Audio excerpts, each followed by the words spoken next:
Vatikán sa naposledy rozlúčil s kardinálom Jozefom Tomkom. Záver obradu viedol pápež František. Lekárnici musia niekedy čarovať. V lekárniach už často chýbajú aj kedysi bežne dostupné lieky.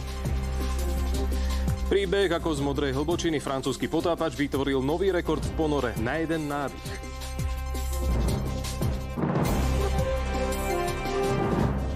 Dnes večer s Máriou Chrnekovou-Pietrovou a Jaroslavom Zápalom.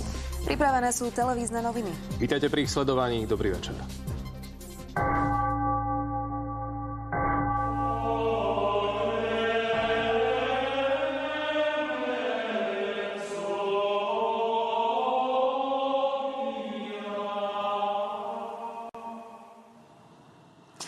Rozlúčka s mestom, v ktorom prežil 75 rokov života. Jasmína Hečková, televízia Markíza. Na väčšine územia sme dnes mali príjemný letný deň. Aké počasie nás čaká v nasledujúcich dňoch, sa dozviete v predpovedi počasia.